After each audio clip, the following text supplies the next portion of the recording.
primeiro debate entre os candidatos à presidência da República aconteceu neste domingo, mas uma das imagens mais marcantes do encontro não foi de nenhum candidato. Foram os púlpitos vazios de Lula, Flávio Bolsonaro e Romeu Zema. Dos 6 candidatos convidados, apenas Ronaldo Caiado, Renan Santos e Augusto Cury participaram do debate da Band. Com metade dos convidados ausentes, uma pergunta acabou ficando tão importante quanto as propostas apresentadas no estúdio. Qual que é o peso de participar de um debate eleitoral? Hoje é segunda-feira, 24 de agosto, e este é o Bom Dia Caraíbas.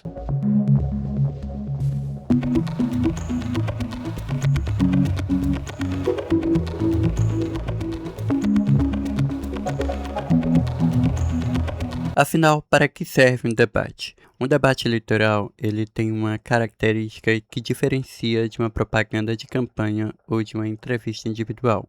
O candidato não controla completamente o que vai ouvir. Ele pode ser questionado por jornalista, confrontado por adversários e precisa responder naquele momento.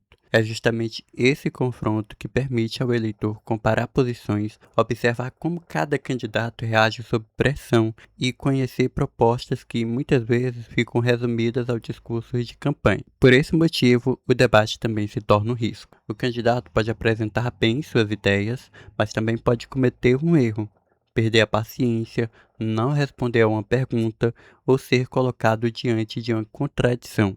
É justamente aí que entra a decisão de não participar.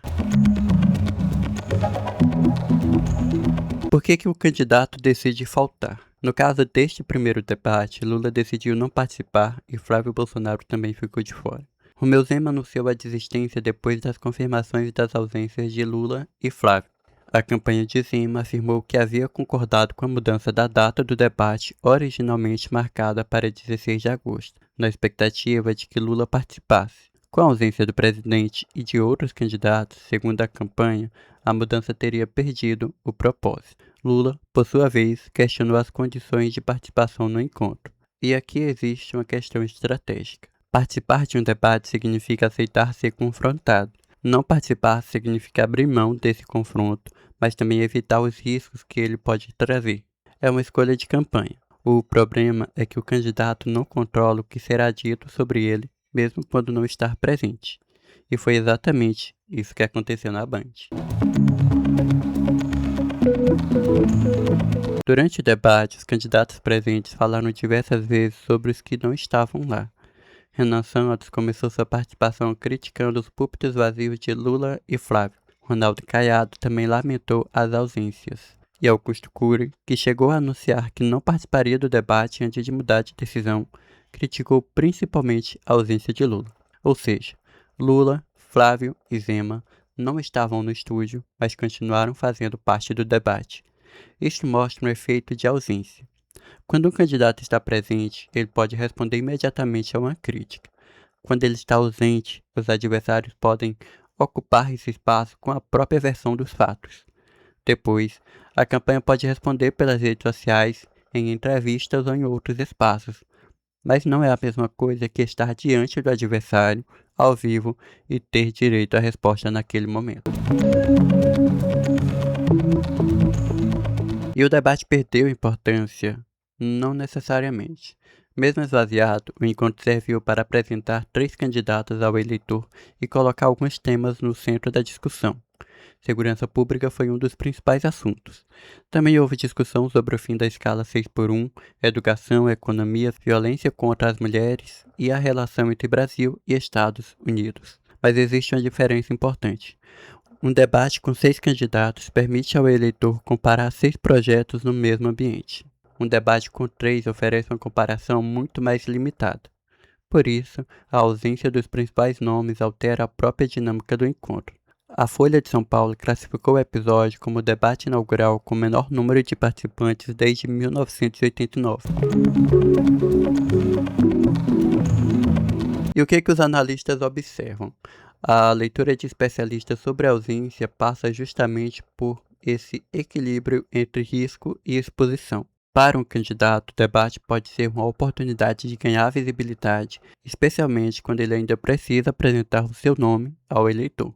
Mas também pode produzir um efeito contrário, Uma resposta ruim pode dominar a cobertura do dia seguinte. Um confronto pode sair do controle. Uma frase pode ser transformada no principal assunto da campanha. Por isso, a decisão de participar não é simplesmente uma questão de coragem ou medo. É uma decisão política e estratégica. A pergunta que cada campanha precisa responder é: o que meu candidato ganha entrando nesse palco e o que ele pode perder?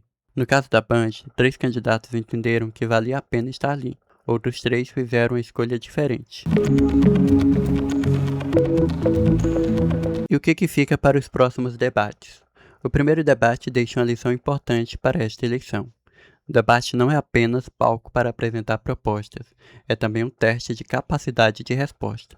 E a ausência também comunica alguma coisa. Ela pode ser interpretada pela campanha como uma estratégia para evitar riscos, mas pode ser vista pelos adversários como falta de disposição para o confronto. Quem tem razão nessa avaliação vai depender do que acontecer daqui para frente, porque esse foi apenas o primeiro debate. Os próximos encontros poderão colocar os candidatos novamente frente a frente, criar novos confrontos e permitir que aqueles que faltaram expliquem suas decisões e respondam às críticas que receberam.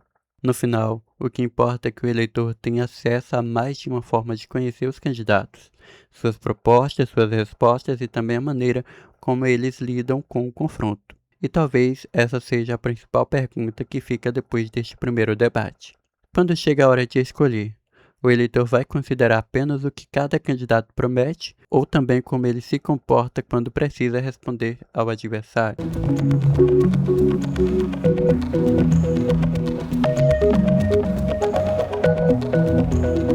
Este episódio foi produzido com base em informações de fontes oficiais de veículos de imprensa. As fontes utilizadas estão disponíveis na descrição do episódio. O Bom Dia Caraíbas é um podcast diário do Diário de Caraíbas que apresenta os assuntos mais importantes do momento de forma rápida e aprofundada para você acompanhar o que está acontecendo.